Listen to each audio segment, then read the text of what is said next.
Yo, what's up? So obviously I'm not Chaz, and you can clearly see that. So this is Red Dog and Friends, and we got a lot of things to talk about today. We talk about, Becky Lynch. We're gonna talk about Rhea Ripley. We're gonna talk about WWID. We're gonna talk about some other things that be happening around the turnbuckle. We got all sorts of fun stuff coming to you. So if you guys chill with us, you guys will get to enjoy a great episode of Red Dog and Friends, starring yours truly. And you know what that means? Hit that intro. Warning: the following program is a collection of idiots talking about the happenings in the sports entertainment world. It is meant to be comedically informative. The opinions expressed on this show does not necessarily reflect the beliefs of their peers, their bosses, or the Infinite Plus network. There may be some out-of-pocket things said on this show because this is how we talk to each other. If you are young, please seek permission before watching any further. Your homies, the Three Count Podcast. P.S. Please don't sue us.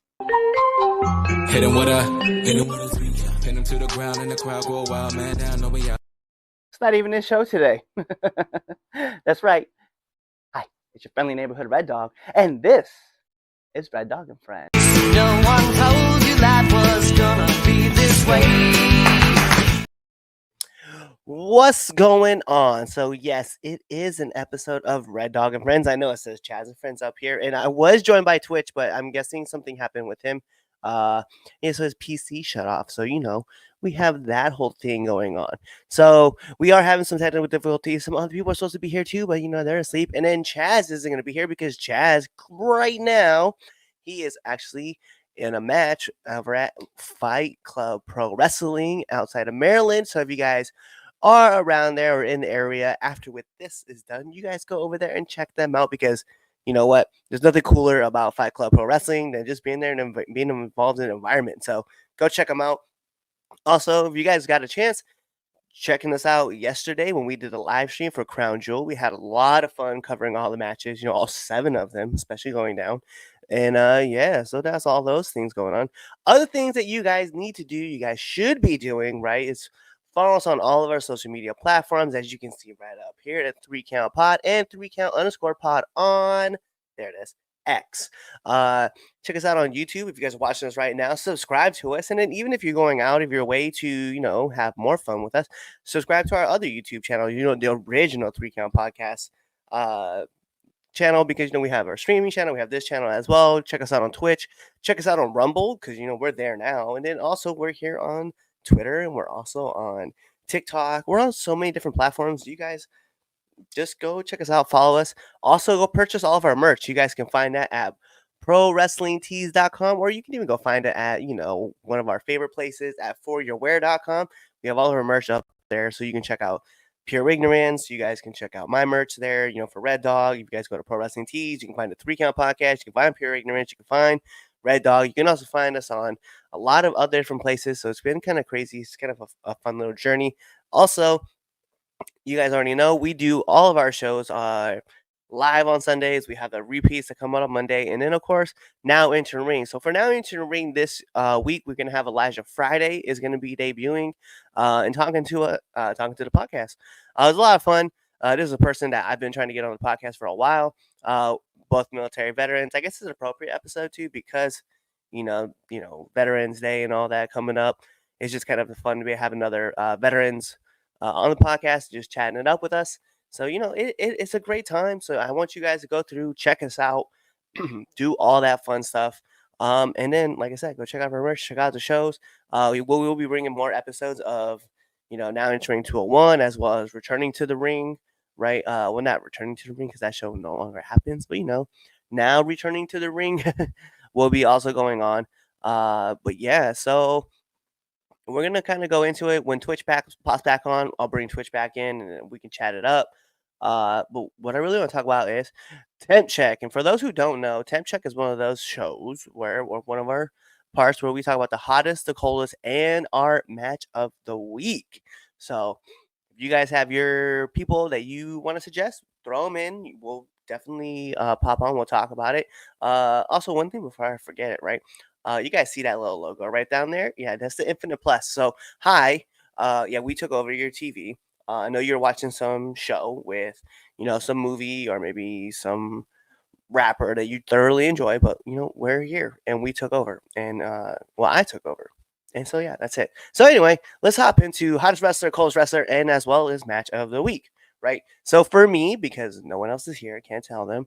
Let's go with my hottest wrestler of the week.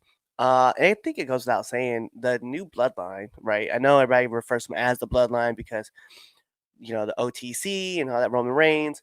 Yeah, but Solo Sikoa, Tama Tonga, and Jacob Fatu taking it to the Bloodline, right? The old Bloodline. It was a great match. It was a lot of fun to watch. But Jacob Fatu clearly is just a star, just breaking out. We who've been watching him, and I don't want to sound like one of those wrestling fans, been watching it for a while. When he was at MLW, we just all knew he was a star. He was just gonna take time, and he was just gonna explode, and he did. He's just gone through everything, and I'm so proud of him, so happy for him, and just to watch him continue to work and stuff. It's been really great. Uh, we're gonna keep the joke continuing, right? So when it comes to coldest wrestler of the week, this man right here, Chris Jericho. This is just a running joke. It's just the thing that's gonna be. And I guess I'll just put him up here, right? It is what it is. But put him down. Match of the week, though, I will have to say my match of the week. There's a lot, but Crown Jewel definitely had a lot of fun matches going on. One of my favorites, and I don't know how popular it is, will be you guys, but Bronson Reed and Seth Rollins definitely stole the show. I thought the match was great. It was well put together.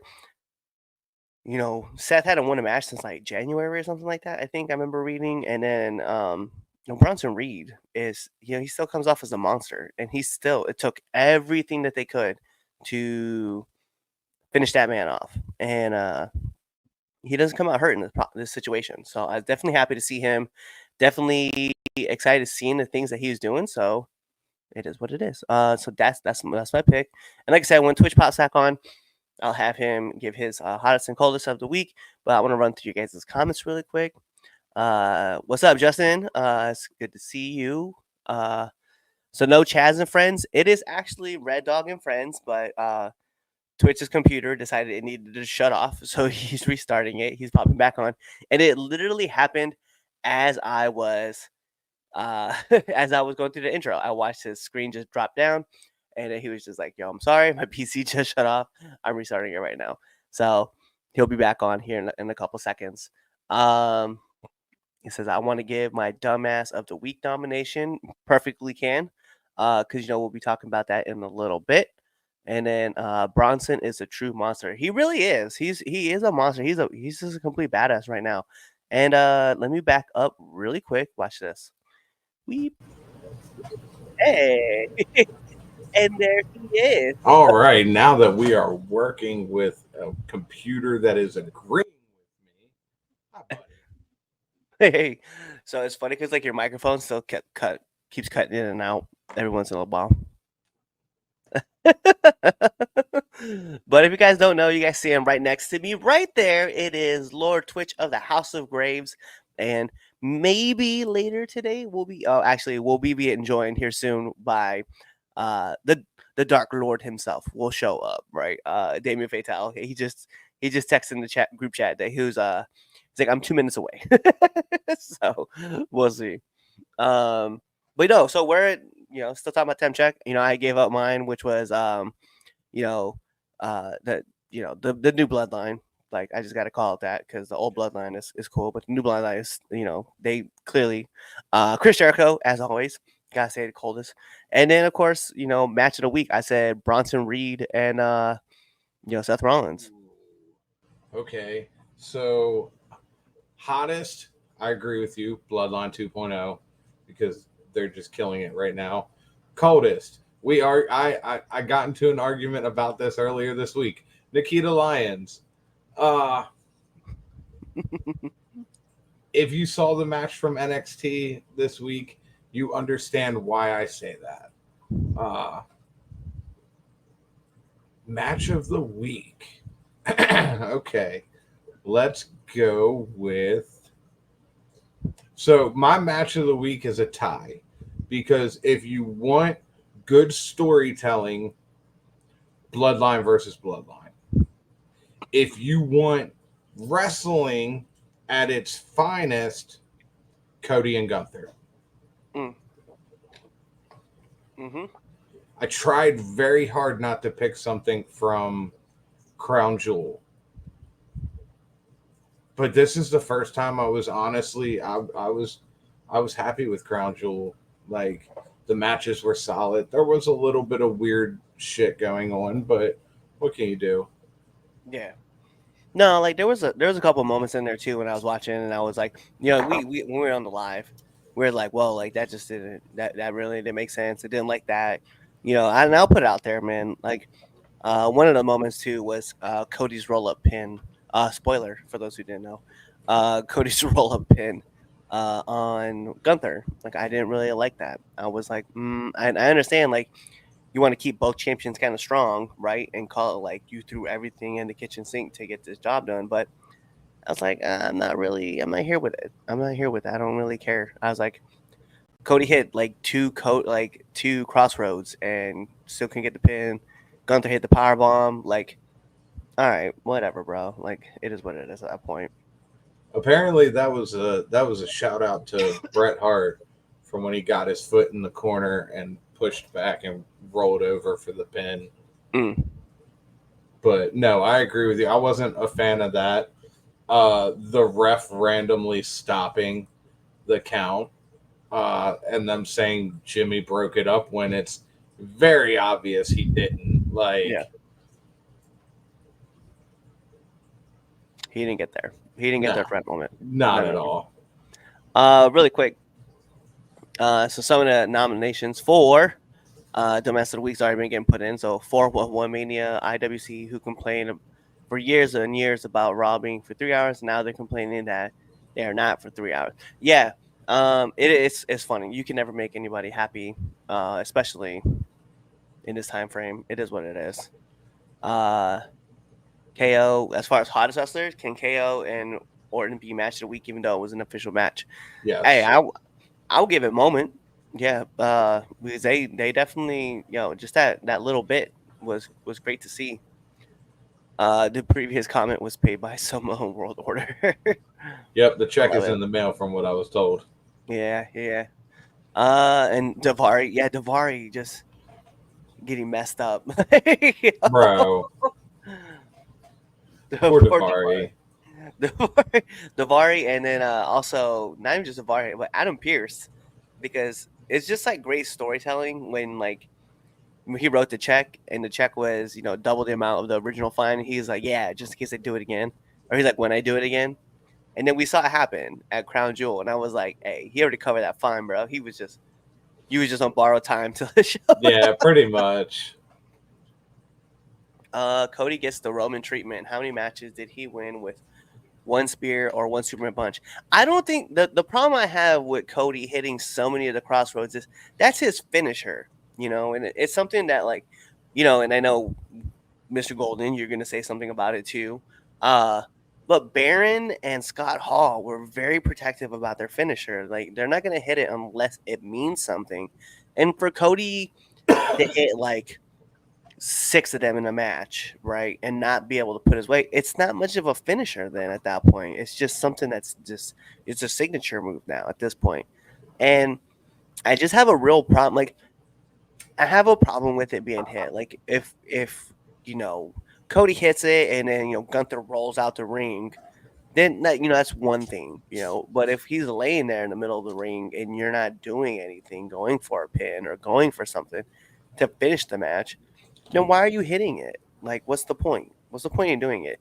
Roman's Superman punch is one thing. Him hitting the spear, though, he would hit the spear on a bunch of people and finish matches with it. So at this point, I'm just kind of I'm kind of over Cody, continually trying to do the spear. And with that being said, the supervillain has joined us.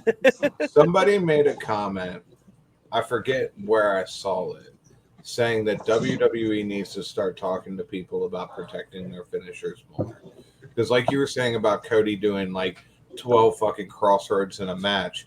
How many times did you see Seth Rollins do the stomp? Granted, it was on Bronson Reed, but like even Was it that's four? it was like 4 It was, times. it was like 3 or 4 times, right? Yeah. What's the question? So I'm no, we're just totally lost. so there was a statement that was made about Cody getting the treatment, the Roman treatment, and how many matches did he win with one spear or with one Superman punch? And with that being fair, I was like, Cody hitting the crossroads like numerous times and like not winning it with one crossroads really kind of takes away the idea of having like a good finisher. It's like I had brought up Scott Hall and and Baron Corbin, right? Like we're very, very protective about their finisher. Like they're not hitting it unless it means something if they're winning the match with it. So to hit so many moves so many times one move, like it doesn't make sense. Like at that point, it's like if you're telling it in the story aspect, like Cody hits a crossroads, Gunther rolls out the ring. Like that's one thing that happens, right? But if you're hitting a crossroad and you're picking a person up and you hit them again, and you're picking them up and you hit them again, so you got to hit your finisher 3 times just to get one win. Like this isn't WWE 2K. Like you're just not getting those kickouts. I guess my opinion on that is that it's because of the indie scene. No. That's, to be honest, that's what a lot of people do on the indies. Like they will constantly they think it's fanfare, but it makes them, like you said, their finisher look sweet. Yeah. So like, I don't know. It's one of those things where hopefully it dies away eventually. Hopefully. Yeah. But it kind of is what it is. Oh, Mr. Golden said, I misunderstood. I thought you were talking about Gunther dominates the match and Cody wins with one move. No, absolutely not. It's just No, that's stupid. the repeat of hitting a finisher. How many people have kicked out of the RKO in all those years? Not many. Not many. If you want to make that argument, how many people have kicked out of Oblivion? Yeah. One. Yeah, like John Cena and like out of the RKO, like John Cena, The Undertaker at WrestleMania, right? It's only been a few. It's not been many. Yeah, very, very, very many, very few. The black, so he types in the Black Mass as well, and I don't remember anybody kicking out of Black Mass. I don't think anybody's kicked out of that I know of. Yeah. I don't know about with AEW, but no, I know in WWE for sure nobody has. I think just like Baron Corbin, Alistair protects that finisher. Yeah, as he should. He only hits it if he needs it. Yeah, and that's how it should be. I mean, shit, I do the same thing. I will not use my finisher if I'm losing. It's not happening. And I can set it up.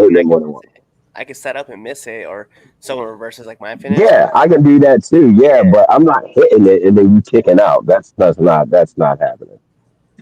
No. All right, so let's move over. I want to move over to our first debate topic, and it goes like this. So recently, Jonathan Coachman was on a podcast. He was having discussions about a certain wrestler, the man herself, right? Wanting an excess amount of money, right? So certain wrestlers are already getting paid, rather whether you're Roman Reigns, Cody Rhodes, you're making upwards of 12 to 13 mil, right, a year, right?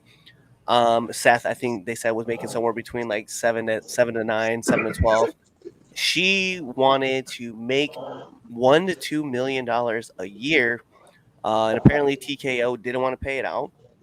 So the question really becomes: is Becky Lynch worth $2 million a year?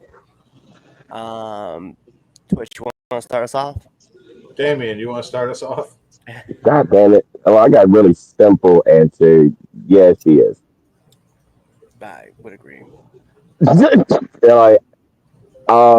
How credible do we know the story to be, though? Is it 100% credible? Well, Coach said it on a podcast, and we know how Coach is still tied up with everybody in the E. True. I mean, if it's true, I mean, maybe that's what they're working out. That's probably why we haven't seen her on TV, which means that she's trying to work it out, which is good because she hasn't gone anywhere else. Yeah. So I don't know, maybe they're trying to figure it out. But yeah, I think she's worth that 2 million price tag. Like hands down. Like give it to her. It's not like she hasn't earned it. Exactly. So I think TKO needs to get off their ass and pay that 2 mil. Yeah. What'd you say, Twitch? 1 to 1.5. 2 million, no. 1 to 1.5, yeah, I'll give you that. 2 million, no. Because what have we seen from you lately? When I have all this other talent down in NXT that I can pick and choose from that aren't going to want $2 million a year. I think you're a $1 million a year person, maybe 1 to 1.5. Like I said, $2 million when we're still trying to keep other people, no. I don't know, man. I disagree. Her market value kind of says what she is and who she is. I think when you clearly see like she was at WrestleMania, she was, we talked about her match. She's main event at WrestleMania. We've seen her, become a Grand Slam champion. Her name is talked about among like all the wrestlers. Hell, on this podcast, we brought her. Where did we put her again? Like I can't remember where we put her, but she was in like pretty the top decently up 5 there. greatest wrestlers since 2000. Like we had her ranked really high. I think she's worth it. I think 2 mil is a flip in a cup, man, for someone like TKO. And I get it, right? But you built this women's division up. You have a lot of great talent to it. But now that talent is starting to get more exposure. You're gonna have to pony up. My argument to that is if you have Becky at $2 million a year, and then let's say you have Charlotte come back, and Charlotte's like, "Oh, I want $3 million a year." Becky's getting 2. Why can't I get 3? Who And I says would that she tell her ain't this. getting 3? Who said she's not getting 3 now? Huh? I said, who said Charlotte's not getting paid more than Becky is now? You get what I'm saying though, but like if she's like, "Oh, well now Becky's making more than me. Now I want to make more than Becky again." Like then you're just And I would go, if I was the E, all I would say is, okay, well, while you were injured, we relied heavily on Becky, and Becky has shown her worth to us. So you need to come back and back up for that new contract. Like you want that contract. If anything, I thought you were going to go this route, so I was going to agree with you.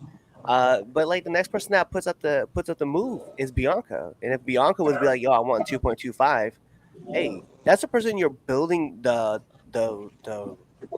division around. Like you're currently doing it now with her and Rhea Ripley, and we'll talk about her later in the podcast. But you're building around those two. So like, yeah, at this point, like, Becky's just setting a benchmark of where she wants to be, and if they negotiated to where she's at 1.75, hey, cool, it is what it is. But I think 2 mil, yeah, that's the asking price, bro. Like if you come back to her and you're like, nah, you're not. We're gonna give you 750,000 a year. Like, come on, Oh, man. fuck no. You gotta keep that pushing. Like, yeah, You gotta she's keep at that least, fucking shit pushing. yeah, Shit. she's at least, like I said, she's at least 2. You ask for her on the show. Fans ask for her all the time. There's probably still fans in the audience who are still repping Becky Lynch gear, still holding Becky Lynch signs, still doing all that stuff. So, like, for me, yeah, it's a no-brainer that she's worth 2 mil. And then you're having her for a couple years, right? Probably making her sign a 5-year deal, which means that you're looking to pay her 10 mil over that time span. And at some point in time, she's gonna move on, y'all gonna move on, but the rest of that division, hey, that price is gonna get pushed up and up. Where what they say, like the average person on the roster that's not really being utilized but is on the main roster is like $250,000. Yeah. And we're talking about like Angel Garza. You know what I mean? Like she's a name. She deserves it. I think she's worth it. And I don't have a yeah, I was like, for people who say that she's not worth 2 mil, I'm gonna be like, hey, yo, this girl wrote her own book. Like she wrote a life. She wrote her book. I mean, to be fair, Ronda Rousey wrote her own book. Yeah, she doesn't matter, but with Ronda writing her, like the only reason I bring up Becky's book, right, is that because Becky wrote this book and she's still actively wrestling. Ronda wrote this book when she was done And with like quit, everything. yeah. And that's kind of where I'm getting at with it. I mean, I get it. She's the reason why we got Tiffany Stratton the way that she is. She went down to NXT, made her a star, and she came up, and this is why we got Tiffany Stratton the way she was. Right. And she makes stars. Let's just Yeah. be real. She makes stars. And everybody was talking about Valkyria when she won the match against Becky Lynch and pinned her. Yeah, So exactly. so right here, are NBA players worth 50 million if the market commands it, which I think the market Yeah, commands Becky Lynch that 2 it's mil. it's a ridiculous amount of money that sports players get paid, but it's worth the market though because Yeah. of everything that's going on. So I Yeah. mean, yeah, she's definitely worth that too. Though. And worth Axe that. high. I It's mean, like, if you ask high, you know, you can get that. Like you said, you can get like 1.7 out of it. yeah. It's funny because he said our football players worth 50 mil. Yeah, if the market commands it. Yeah. Was Dak Prescott got like that ridiculous amount of money? My man hasn't even been to a Super Bowl yet, man. This man just sorry for all you Cowboy fans out there who are gonna be upset when they say he's just stealing money. And some players are. So you got some players that are just like, it's ridiculous how much sports players get paid You're just taking money. compared to wrestlers. I mean, It's not even. look at Look at baseball Ohtani. players. Yeah, Ohtani, baseball players, dude. Baseball players get paid a dumb shit money. ton. Yeah, so I think, but what's funny too is that like with that NBA PA and NFL PA, MLB PA, right, all the player association leagues and stuff, they're arguing all those points. There's not a union for like wrestlers, right? So like the Nope. WWE, I think they said at one point in time we're only paying like 19% of their budget to the wrestlers.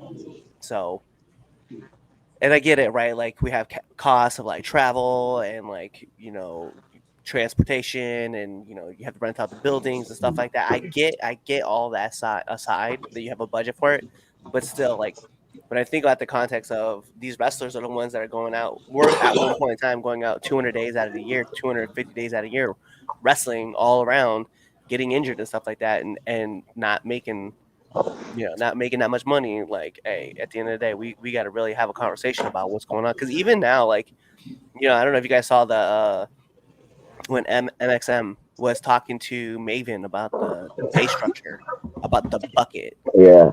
bucket pay system. They don't even see, but it's like $250,000 was like the max, right? And that right before they got to that 250,000 max, that money line, before they would start making profit, suddenly they wouldn't be on house shows, they wouldn't go to TV, they would just be in catering for the day, right? Because they're getting close to that money line.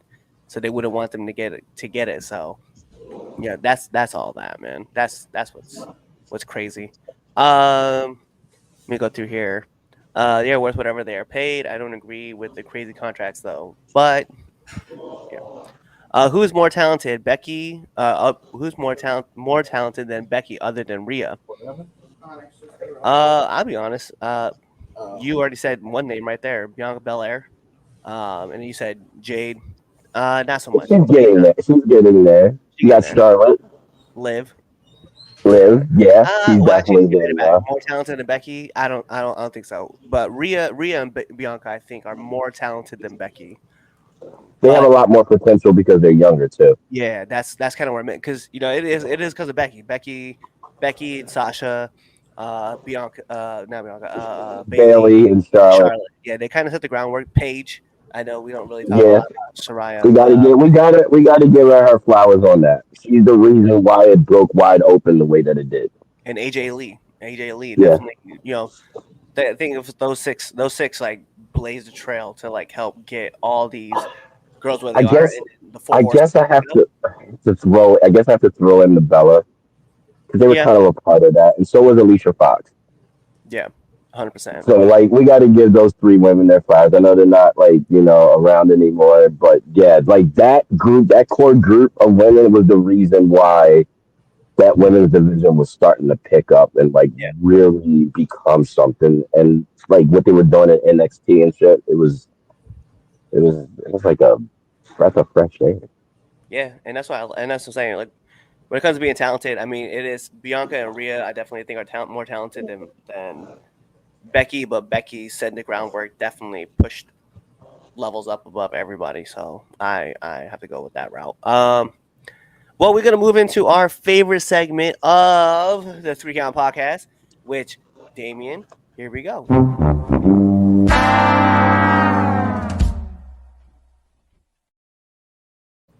Oh God, I'm not really sure who did some dumb. Haven't been on for a couple of weeks, so let me think about this real quick. Give me a second. Take your time. Well, it's always Jericho. Has even Jericho even been on screen? I don't I know. don't. I don't know either. Oh yeah, he won the Ring of Honor World Titles. That's why he's a That's dumbass. right. He did. And Tony Khan is a dumbass for allowing him to do that again. Just want to put that out there. Um, God, I feel like somebody did something really stupid in the past couple of weeks. Who the fuck was it? It's I'm like slipping my mind. putting the other ones together right now. I think who was I thinking about? There was another big name in there that I was thinking about that should have been in Dumbass of the Week, but now I've lost the name. That's what I'm saying. I feel like somebody did something really, really dumb. And I can't put my fucking finger on it. I know, I'm gonna go ahead and just put the IWC in here because they always bitch about Well, they're always bitching and crying about something. But there is, if y'all can think of anybody, let us know. It's like slipping my mind right now. Damn. But somebody did something dumb. So I Oh, definitely Vince agree with. McMahon for trying to start a company. I definitely just that's the other one. Thank you. We're gonna put that one in there. IWC. Yeah, definitely right here. Mr. Golden said it. IWC for complaining about Raw being for 3 hours. Now they're complaining because Raw isn't 3 hours. I noticed that too. That was funny. I mean, Glad, don't get me wrong. It feels weird when it goes off after 2 hours. But then it's that good feeling of, oh shit, I want to see more. Yeah, and I have to agree. VKM definitely has to be on this list as well. We talked about it a little bit on the live stream last night. We were watching Crown Jewel. Someone had brought it up. A friend of mine actually brought it up on the show that they were talking about. Does is Vince McMahon's company gonna be successful? And I was like, no. Name me one thing outside of the E that was successful that Vince McMahon ran. Oh, not a damn thing.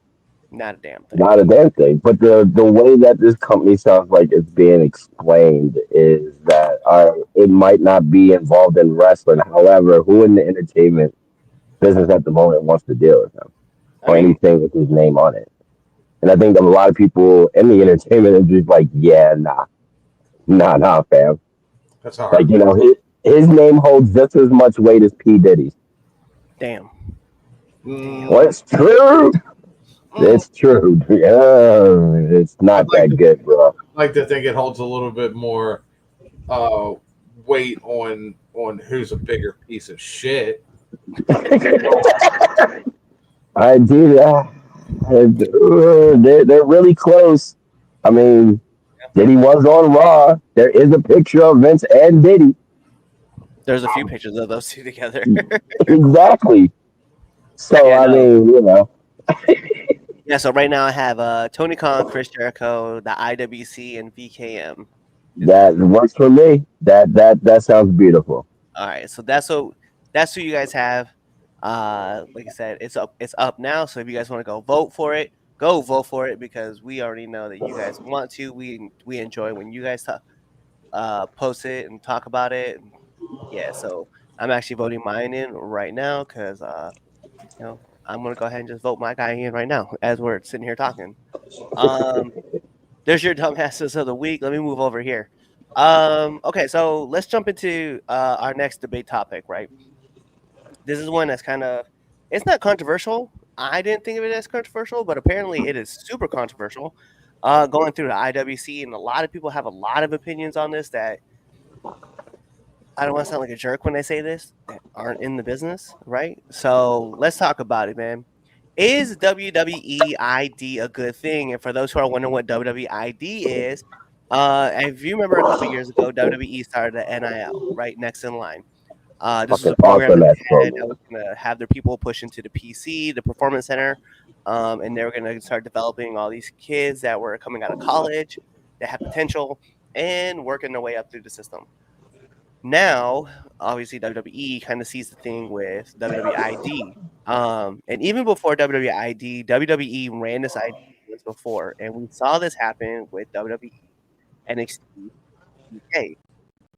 I bring that up because all the wrestlers were told that they could go sign and they could still perform outside in the indie scene and do all this stuff and blah blah blah blah blah blah blah. But what ended up happening was not that.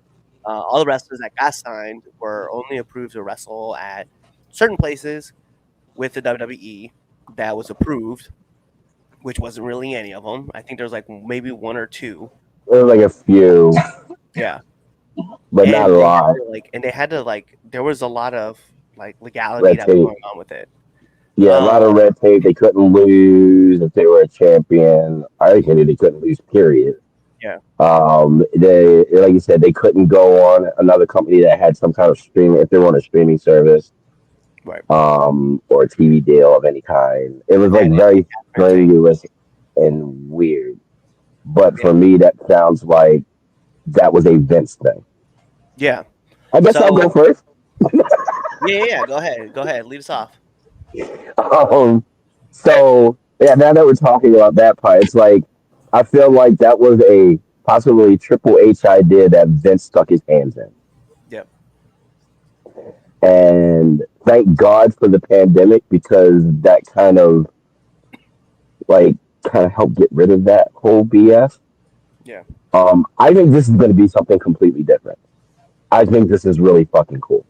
Like, it's a good thing because it's giving people that opportunity and way into WWE.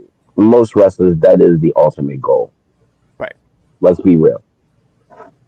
Yeah, it's cool to get signed to Ring of Honor, AEW, TNA, but the ultimate goal for every fucking wrestler is the E. Just Right. is. And this right here is that little extra step forward for all these other companies. And from what it sounds like, it's like, okay, yeah, you're in this school. Like let's take Booker's school for instance. Yeah, you're part of reality of wrestling and part of the school, but it doesn't sound like that means that they're stuck there. You know what I mean? Right. Like if they decide that they want to go somewhere else and not go to the WWE, it's still beneficial for that indie wrestler because hey, I just came from a place that's basically a developmental for WWE. It gives them more market value. Right. That means, they've been somewhat trained to wrestle for TV and kind of big time ready. So I think it's a great fucking thing. Is it almost a little kick in the face to Tony? A little bit. Yeah, it is. Tony should be doing the same fucking thing. Let's be real. Yeah. If he's smart, I think this would be a good investment for him to do something like that as well. It helps out the indie scene. It helps out those indie wrestlers, and it helps out the big companies in the long run if it's done right. 100%.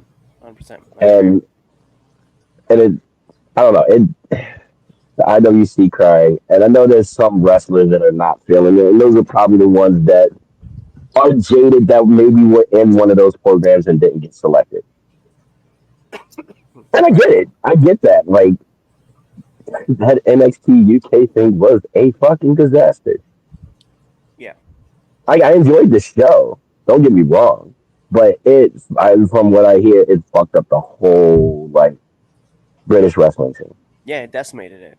And So the problem I have, right, is that wrestling.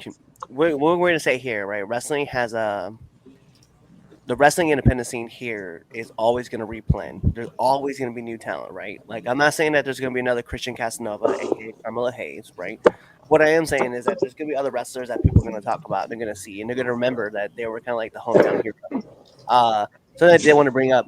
So we have 5 schools that were already kind of nominated for who was going to represent, right? So you have Booker T, Realities Wrestling. We talked about that, right? Out of Houston. the Nightmare Factory out of Atlanta, which, crazy enough, if you think about it, the Nightmare Factory actually was an AEW product. It was. In It Flint. was. Seth Rollins School, of course, Black and Brave Academy, Elite Pro Wrestling Training Center out of Concord, New Hampshire, which actually is only like an hour and a half, 2 hours away from me. So you might catch me up there every once in a while going to go train. And then last but not least, Knox X Pro Academy out of Los Angeles. So those are first schools. Not saying those are going to be the only schools.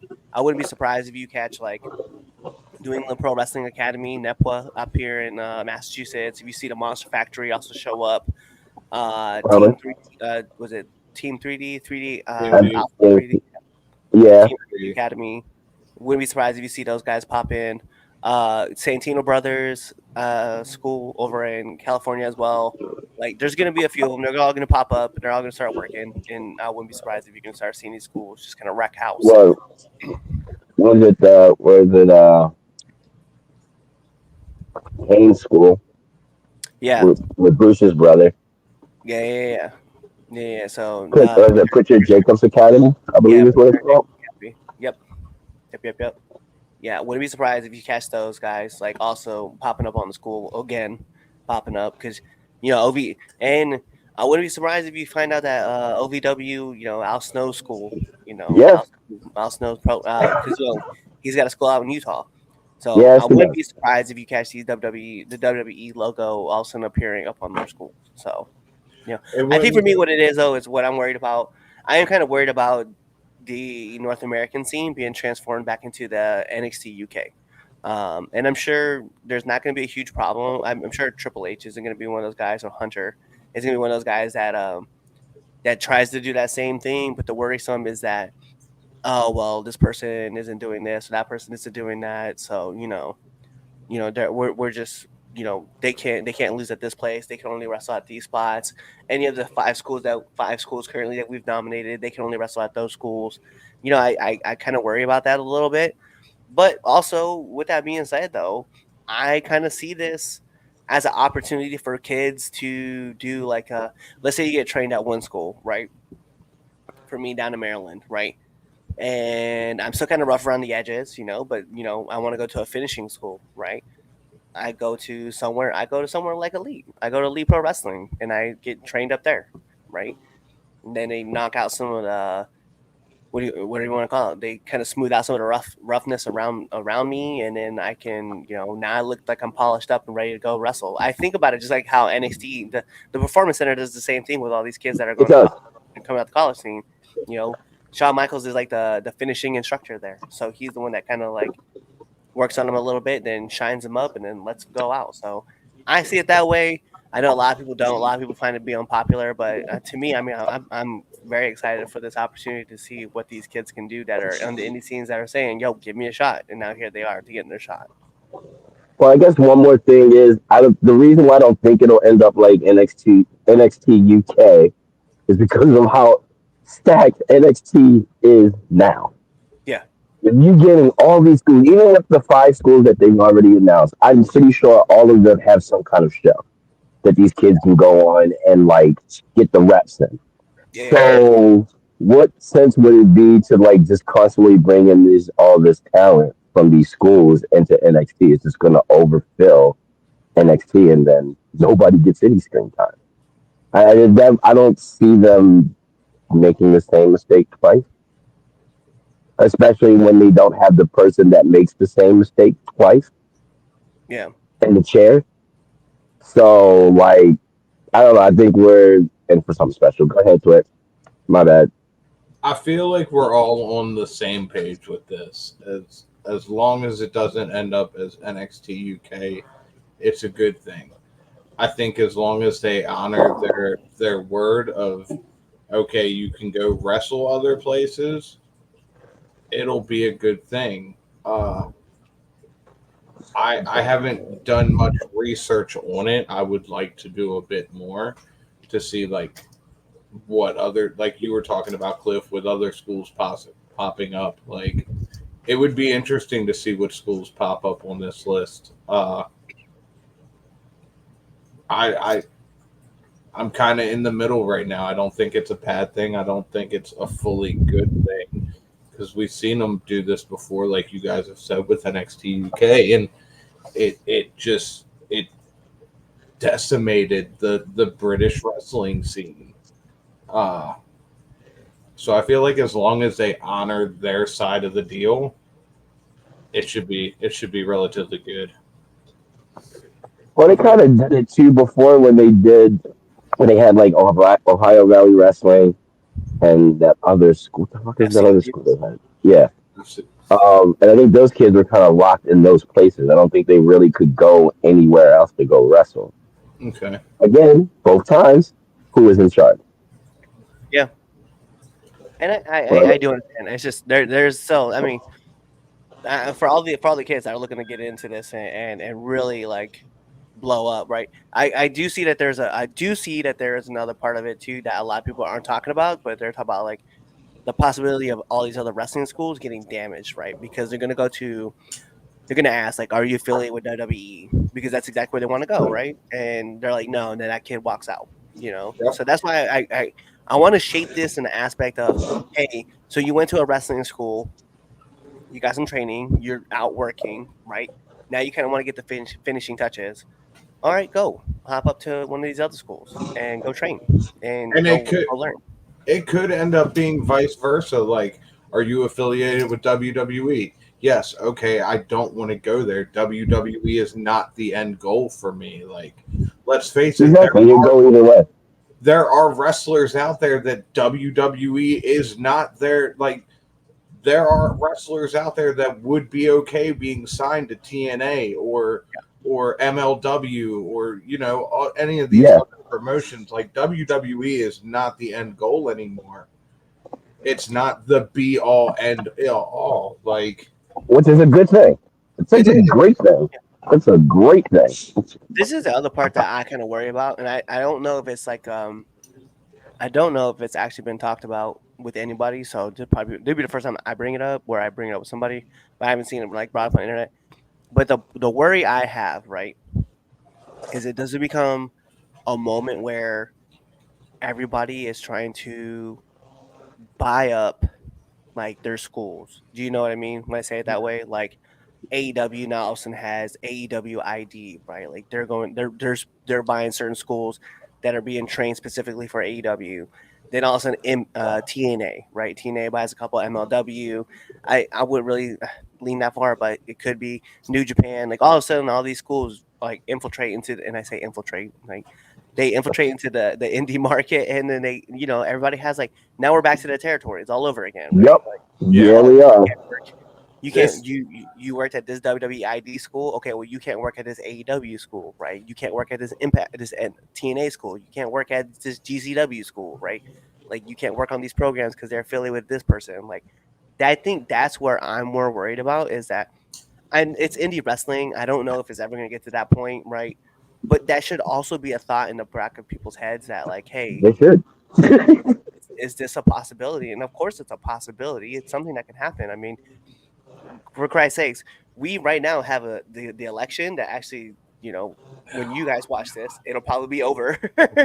But we talk about the two big candidates, but everybody kind of forgets that there's third parties out there too that you can vote for. And right now, like that's what I'm saying, like WWE, AEW all of a sudden starts going through and getting schools, and then all of a sudden, Impact or TNA picks up a couple schools, and then MLW picks up a couple schools, and then New Japan picks up a couple schools from the Midwest and the East Coast, right? Like it just grows, and like now we're all of us are looking around like, oh well, now I want to go train at this place, but I can't go train with them because, it might mess up my shot of going to this place, right? So like I don't know.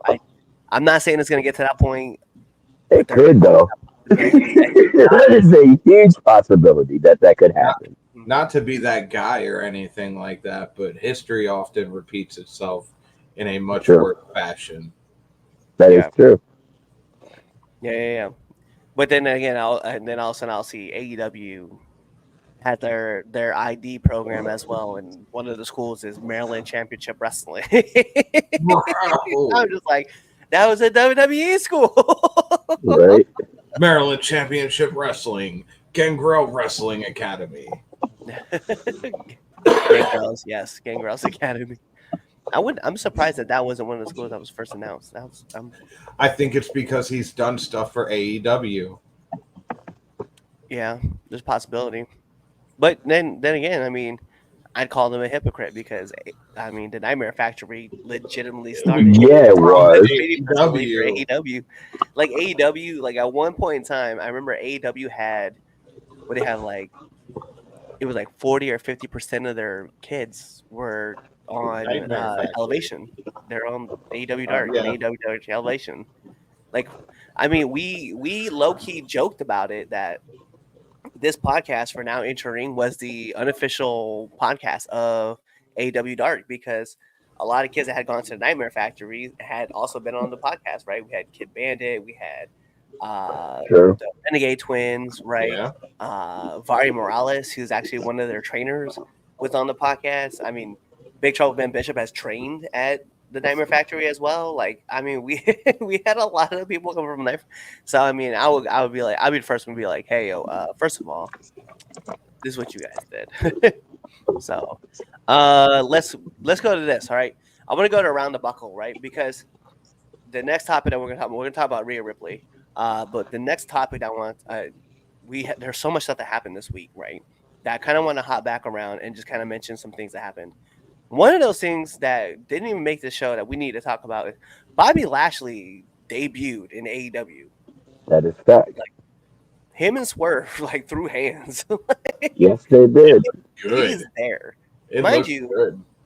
and another, yeah, he did. And another part too that we're not talking about, and we didn't talk about it in the last couple of weeks, is that the reemergence of Shelton Benjamin. Like, I heard that the two matches he had were actually fire. I didn't get a chance to check them out, of course, I did not expect but Shelton Benjamin to come back and be such a dominant force. Like, why not? It's Shelton Benjamin. I understand that, but from what You don't give him his flowers. That's Shut the up. thing. Look here, shut up. Don't get me started with you. With that fake fur jacket you're wearing. It's because I don't kill animals. You damn right it's fake. Well, they're tasty, you should. Wow. Hey, it's hunting okay. season. We're not talking. That's the redneck talking. Chill, bro. So, but based off of, like, I understand him in the world's greatest tag team. He was the standout star in that. His solo run with Mama Benjamin and all of that was fucking great. But I feel like you never really got to see just how good of a wrestler Shelton Benjamin really is. Like, you did a little, but like not like this. I feel like this is like his second wind, and he has stepped up and stepped out. I can understand. I disagree. I knew Sorry. you would, but Every ladder match that he was in the E, he was the ladder matches. and I don't disagree with And that. he showed his ass in those matches. I And mean, The shit with the hurt business. here's where I'm going to push back, right? Because of the way he did things in the ladder matches, I felt like he became the ladder match guy, and Sure. that wasn't fair for him. Now we want to talk about matches where it was just Shelton Benjamin and the way he showed up and showed out. Look at his match against Triple H when he first showed up, and he had to make a name for himself, right? We talk about the match with Shawn Michaels. That's what I was getting ready to bring up. That was epic. Yeah, it was an epic match, right? He's had a lot of great matches where he's just put it down. But I agree, Twitch. Like, his match with Leo Rush was fire, and this match that he had a match with Sammy Guevara, and Sammy Guevara and him like tore the house down. And then you look back at the match with him and Swerve, like, yeah, they put in some work, and he's definitely showing up and showing out. And of course, he was supposed to be at Ase as well. So Shelton Benjamin he's fire, bro, and I'm so glad that we're getting more of Shelton Benjamin, and hopefully but hopefully we're not going to dick this up to the point where we're going to be like, oh, Shelton Benjamin is just another side character in the Hurt Business again, where you have to get by Shelton Benjamin to get to Bobby Lashley. I want Shelton Benjamin to have a run and to show people like, yeah, he's still that dude, and he's still that guy that's putting in this work. We can cross our fingers Facts. because I mean, there's more people that I want to see shouting face in AEW than I want to see Bobby Lashley face Yeah. in AEW. If I'm going to be honest, I feel like that's pretty accurate. and I feel like they're like, I feel like I understand why they put Lashley and Swerve together, but they should have waited. Yeah. I feel like they're giving way too much too soon. Well, I think And then, there was like a plan for it all, and now it's all just kind of got thrown to the rails because of what was it? Their last pay-per-view, Wrestle Dream, when it had all the returns. I think you're supposed to introduce each person step by step, and then it was supposed to lead to something bigger. But because of obvious situations with Cole and Garcia, and they're like, yeah, we're not going to do this right now, and they kind of just threw a wrench in everything. I mean, I get it. I'm just afraid that like we're gonna get this huge cool ass story, and then it's like, all right, what's next? Yeah, and that's the problem though, is that you have to have that plan in place for at least the next 6 to 8 months for these guys to wrestle. Because if you burn up all your stuff right off the rip, like we got nothing. And I feel like it goes back to when I keep talking about it. My problem with booking champions is just like you didn't even set up the rest of the roster for the just in case factors of things that are happening. I will put this out there. Speaking of returns and reemergences and revitalizations or whatever we want to call it, JBL has been dominant all over the indie scene. I'm so sad that he caused Joe Henry the title. Yep. Oh, yeah, and he was on in TNA too. Yeah. So, yeah, I'm here for it all. Fire. I am too. There's also I don't know if you guys saw recently, GCW had an event. It was like a deathmatch event, and there's a group, Bussy, right? Well, formerly Bussy, Effie and Alley Catch. They were a tag team. Recently, Alley turned, but the justification that she gave, and you guys can go check it out on Twitter if you guys want to. Justification that she gave though was amazing, and I was here for all all of it. I was like, you know what, well deserved. And I feel like that's something that we get a lot now. Like we're starting to see a lot more with all these people, like KO, talking about how he just doesn't trust anybody, and he like justifies why he wants to be the bad guy. And we're getting that with Alley Catch too on the indie scene. So if you guys get a chance to go check that out, her promo was fire. And yeah, those are a couple of things that I wanted to hit on. Was there anything that you guys wanted to hit on that was just kind of like under the radar that no one's really talking about? What's your thoughts on those crown jewel rings? Have you seen them? Yeah, I saw that Super Bowl ring. I saw it. I feel like it should have just been the rings and not the damn belts. Hot garbage. Those belts are horrible. God damn, they're horrible. The belts are bad. The rings are worse. I haven't seen the rings. I can only imagine. If the belts were never going to leave Saudi Arabia and they were getting rings, which obviously the time it takes to make those rings, you knew this in advance. Why did you flaunt the title in our face every fucking week? Because Saudi Arabia wanted it. Let's get Damien's reaction really quick because I'm actually going to drop this in the group chat. Go on, Damien. You can see what I just dropped in there. All right, hold on. You get to see live reaction. Hold on. What's the chat? The 3 Count podcast. I gotta wait. You're gonna have to tell me because I'm on my phone. Oh, I sent you the ring. It's a picture of the ring. I sent you the actual ring. Go on the internet.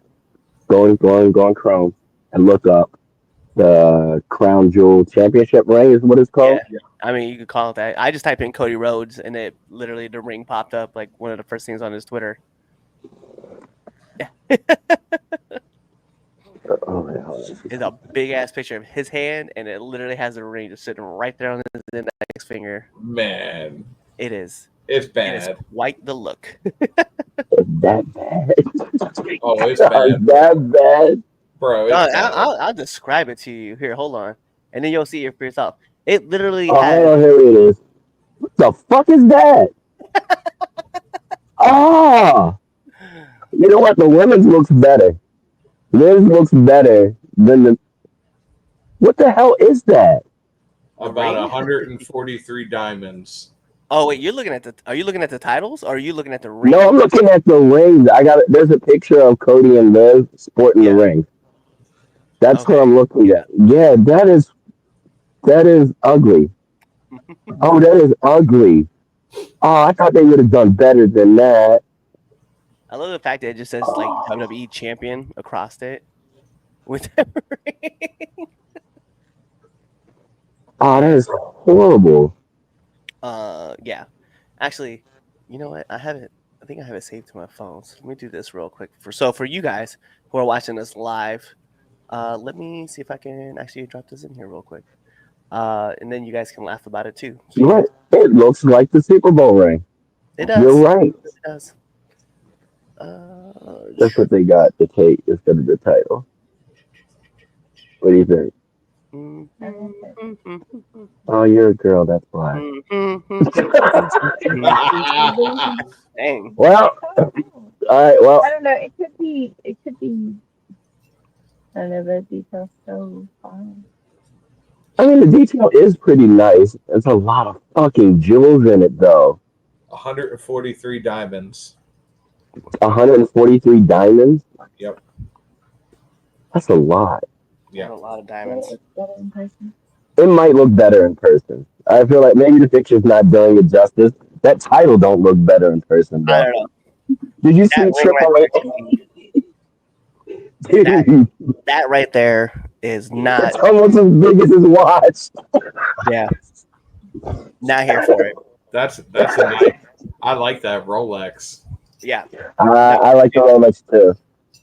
But that ring. I like the wedding band too. That wedding band is tight. I like his wedding band. That is dope. I don't care what anybody got to say. He got the Illuminati tattooed on his finger. No, it's not. He might. That's the topic for next week. Is Cody Rhodes part of the Illuminati?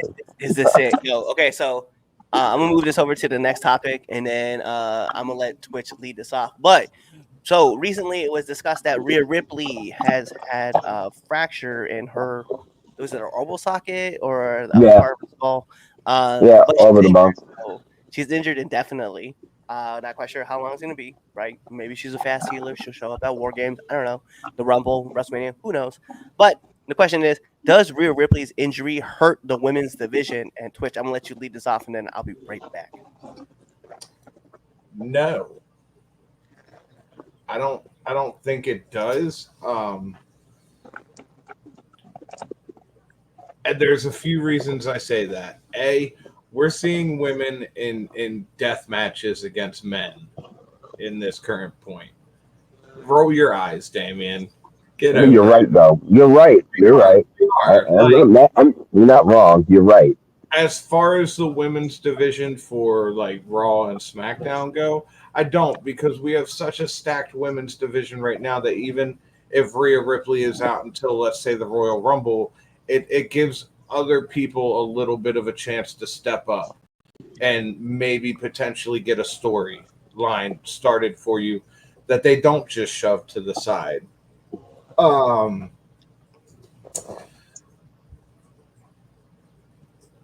Everybody talks about equality and they want to be on the same level as the guys, and I mean we see the guys get fucked up just as bad. So I mean, no, I don't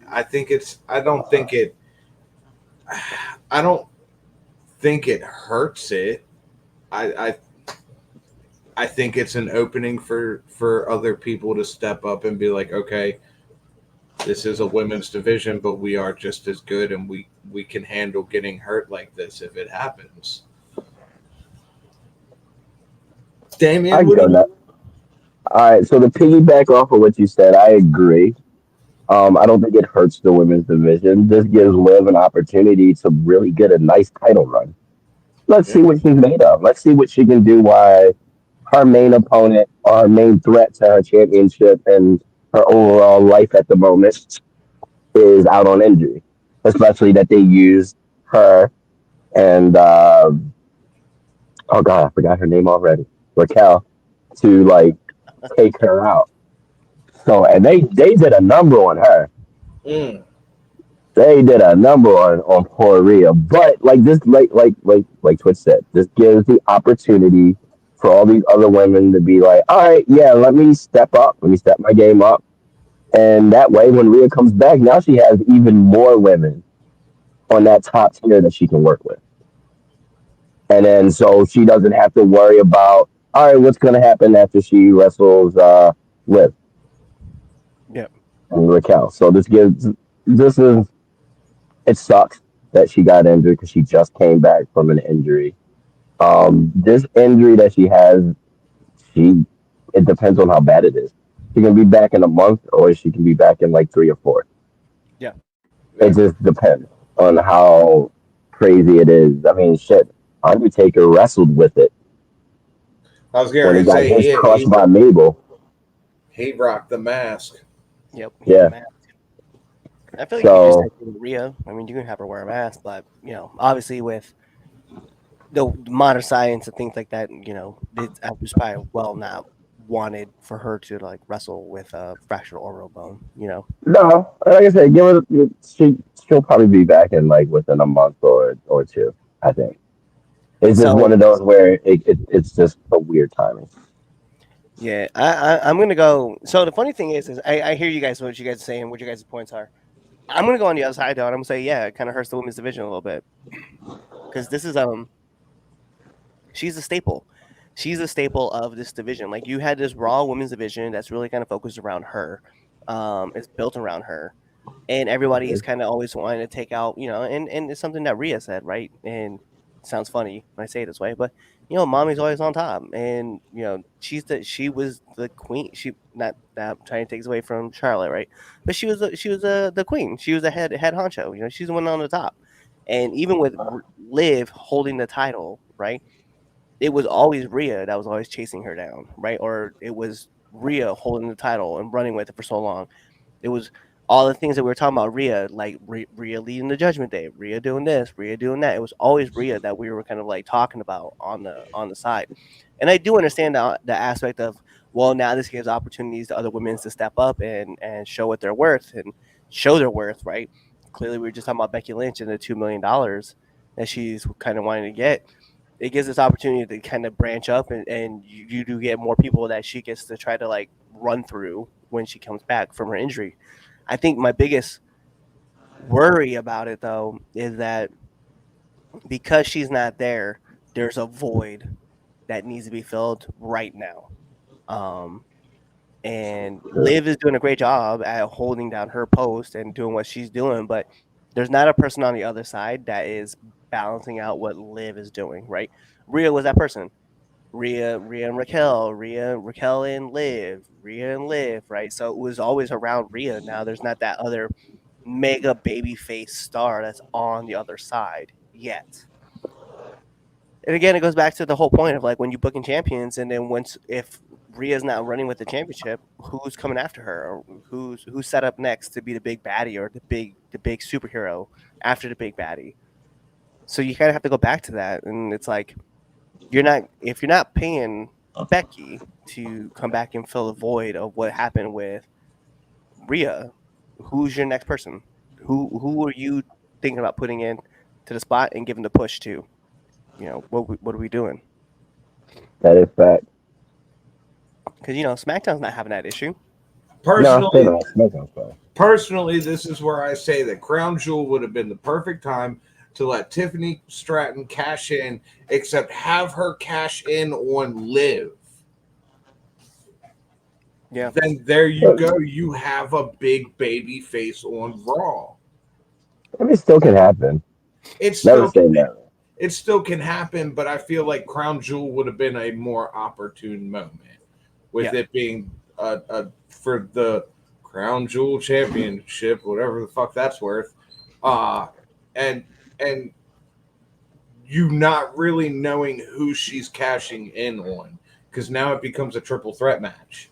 Right.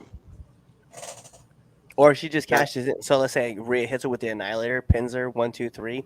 She goes to leave, and then here comes Tiff, hits her with the prettiest moonsault, and then she catches in, hits her with the prettiest moonsault, 1, 2, 3, walks away, and she got the title now. Yep. Yeah, it's weird though, because it's like the bigger problem I have is, like I said, there's not another female in there that's gonna be able to replace Rhea right now, and they don't have that person set up. And I'm sure on Raw, whoever they're gonna have come out and be the baby face, and that's gonna challenge at War Games or whatever, the next pay-per-view, Saturday Night Main Event, Royal Rumble, whoever that person's gonna be, you're gonna get somebody that's gonna give that pop. But right now, like, there's not a person there that's gonna fill that void, and that's worrisome because, like, all these women were kind of seen as mid carders, right? And every once in a while, you get one that pops up. I'll be real. The person I want to see, like, be the next person to kind of foil everything that Liz got going on is Chelsea Green. Bro, That'd be fun. I ain't mad at that.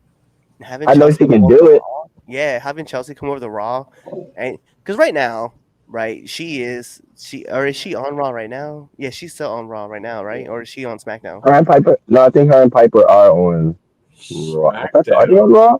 No, they're on. No, they're on SmackDown. Yeah, They're on SmackDown because I remember when she got dumped into the trash can in yeah, the right. dumpster, and she was Yeah. stinking for 2 weeks. That was great. But you heard the crowd. You heard the crowd, like, in Saudi Arabia, like, were cheering Yeah, for her, and then you've heard the crowd cheer for her throughout all the other places, and she gets over without actually doing a whole lot. So to have her challenge for the women's title on Raw when Niv, like, it would be so fire to see her and Piper going against Raquel and Liv, right? And ultimately, you can have Liv win the match, but now you've set up your next kind of big baby face that's going to come in and try to run after this out. Like, oh, I would have had you if Raquel hadn't been distracted by Piper, right? Or Piper and Raquel were fighting back and forth, or if Dirty Dom didn't come in, right? And she's gonna make some quip about how Dirty Dom smells how she used to smell in a trash can match. Like, something will happen. But I'm like, yo, this isn't necessary. Like, I kind of want to see this, and I kind of want to see Chelsea do her thing. And I think that she would be that person that, whether you have her as a face or a heel, man, she's an enigma, and I definitely would like to see her get a run at a title, preferably. She is that person that shines no matter what situation you put her in. Yeah, I'm happy she's getting TV time. Yeah. Like this time around. Like I know her injury kind of like halted that, and then she got let go a little bit after she came back. I'm happy she's able to get a position to shine. Like she's on TV constantly. I agree with that. Like she killed it at Crown Jewel. Yeah. That was freaking amazing. The whole play, even with her taking the, I don't know, just watching her in the ring, it's entertaining. Yeah. Like every bit of it. Yeah. I'm here for it. I'm here for it all. But yeah, that's my big concern. Is there's just a void, and that I void understand that. Yeah, I mean, and there is because this is a sudden thing. Yeah. So hopefully they scramble to figure it out. You wouldn't have that void, right? Let's say, I'm not even saying like a mid card title for the women's division, even though we know there's one coming, right? But if there was just like, if you were just building up people, like Michin is we don't know what they're doing with Michin, right? But Michin just beat Chelsea, right? She beat Chelsea in the trash match, and then they have her kind of just like moving around, doing things with everybody, right? At any time, you could pull the trigger and let her go run against Nia Jax, and you would believe that Michin has an opportunity to knock off Nia Jax. And if not, it still gives the opportunity to Tiffany Stratton to cash in. And I think that's like, it's one of those parts where it's like, yo, like, we should be doing something like that with somebody else, right? Unfortunately, the person I would have nominated, which actually this goes back to around the turnbuckle, we didn't even talk about this. Indy Hartwell would have been that person, bro. Oh yeah, right. Damn, I forgot she got released. Yeah, so Indy Hartwell and Candice LeRae would have been like because they were playing with that idea. They were having the WWE Speed thing going on, and Candice LeRae was doing her thing. Indy Hartwell would have been a perfect person on Raw to like, hey, let's start building her up, get her some credible wins really quick, so that way she can take on the big challenges. But yeah, we also didn't talk about that. That should have been on Around the Buckle. Indy Hartwell, Baron Corbin, and who am I Tegan forgetting? Knox. Right, Tegan Knox. All got released from WWE on Friday night, right before SmackDown, and Right. I mean, I think people and they did it right because they released them right before SmackDown. SmackDown happens, and then Crown Jewel, and now we're only talking about those, and we're not really talking about those three getting released. And it's like, damn. But Indy Hartwell would have fit that bill perfectly because she's like the underdog. No one really believing in her. She and Candice LeRae are kind of doing like their thing, like I said. And then she racks up a couple wins, and guess what? Now she's in this position to succeed. And unfortunately, as much as I would love to put her over, Tegan Knox would have been that person too. But Yeah, she gets hurt all the time, and I feel so bad for her. I do too. It's so She's a wild. great wrestler. It's so wild seeing that Indy Hartwell got departed, and then literally that night on SmackDown, she's in a tag team match. Like, mind-boggling. It's crazy that Baron Corbin got released. Suggesting that SmackDown wasn't live last Friday night? Oh my God! That would have blown my mind. Great. I thought they recorded that in Saudi Arabia. Honestly, Damien, out of the three of them, Baron Corbin was the one I probably didn't get that shocked about. Oh. I didn't get shocked that Tegan got released. I was shocked that Baron got released. I will be fair. I will tell you that. I was shocked because Baron was like, although they didn't have anything for him, and Apollo Crews was clearly getting those matches that he should have been. Well, they both should have been attached to. I like this like idea, this character that was coming up that was like, hey, you know what? I've been here before. There's no big deal. I'm gonna make my way through the system, and I'm just gonna tear it up. And I kind of like the attitude that Corbin had. That like, hey, shut your mouth, young one. You're not really gonna be that guy. And I thought he had a great match with Carmelo Hayes. But then after that, I don't remember anything that Baron did. Once they called Braun Breaker up, I knew the writing was on the wall. Like, it was just a matter of time. But again, they had him on Raw, and Baron was over on SmackDown. So I was like, you could still kind of get away with this. But I don't know. It's weird because like I want nothing but the success for all three of them. Obviously being gone. I'm still gonna watch Baron's channel because Baron is an amazing cook. Oh yes, he is. I want to learn the techniques that he's using. Dude, he makes some really good ass food. I enjoy his channel way too much. Yeah. It's shocking. Actually. It's like Mr. Golden's not here, and Mr. Golden would shit on Baron Corbin, and we were all like, "No, we love Baron. Baron's the best." And then Baron got cut. We're like, "Damn it, Baron's gone." He probably have a field day with that. He'd be in here and be like, "Told you, boring Baron now gone. Now if we can only get rid of Nia Jax." Like, no, we love Nia too. They love Nia.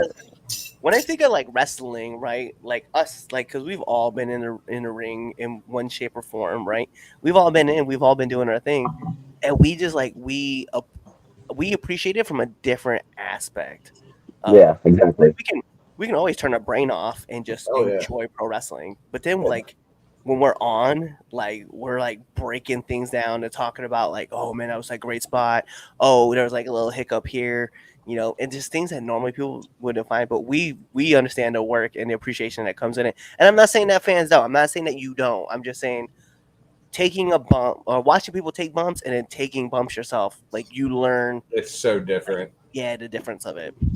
Yeah, it's way, way different. And it's like once you're in there and you actually do it, you do have the ability to break. Like you say, you see shit that normal people wouldn't see. Or if other people do see, you understand why it happened. Like you understand why the mistakes happen. Yeah, 100%. And we don't really shit on people that bad for making those like little mistakes because it fucking happens. It just does. 100%, 100%. Well, I'm not Chaz, so if you made it to the end of this show, you either get an achievement or a trophy. There's no viruses to be handed out because you know we don't We do like that. PCs. Yeah, we don't care. We just appreciate you listening to us and watching us. But with that being said, we're gonna do this like every part of a great wrestling match. We're taking this home because this is Red Dog and Friends, and I'm your host Clifford Red Dog Miller here with Lord Twitch House of Grace, and you see him right there, the residential super villain himself, the Dark Lord. You can kind of see me, see my Kind red of. lighter. He's red. You don't have a yellow bic. You don't have a yellow bic. It's got to be yellow. No, no, no, no, no, no. But I don't have the yellow. It ran out of fluid. But go ahead and follow us on all of our social media platforms at 3Count Podcast or at 3Count_pod on X. Make sure you subscribe to our YouTube channel. You're following us on Rumble. You're also checking us out on Spotify. You're even checking us out on Amazon Music and even that dumb app with the stupid jingle that goes iHeartRadio or whatever it is. You're checking out all of our merch on ProWrestlingTees.com and you're checking out our merch on ForYourWear.com. So you're doing all that, or you're telling your mom about us, you're telling your dad about us, your aunties, your uncles, your brothers, your sisters, your cousins, your best friends, your enemies, because we love haters too. You're doing all that stuff, or really you're just kind of waiting for this episode to end, you're waiting for that outro, and then you're choosing another episode to listen to. Kawaii. Later, bitches. Hey guys, it's the host of the 3Count, Chaz Evans here. Make sure to let you know that I don't run shit, I don't do shit, I just talk shit. And make sure you subscribe to our podcast. What else did you do? You should also follow us on all social medias. That's the Facebook at 3Count Podcast, the Instagram at 3Count Pod, and the Twitter at 3Count_pod. Also, if you like us a lot, you should definitely buy a t-shirt at ProWrestlingTees.com/3CountPod, and that's the number 3. Don't be an idiot and type in THREE, because you're not going to find anything. So make sure you follow us at 3CountPod or 3Count_pod on Twitter and buy a shirt. Be there or be somewhere else.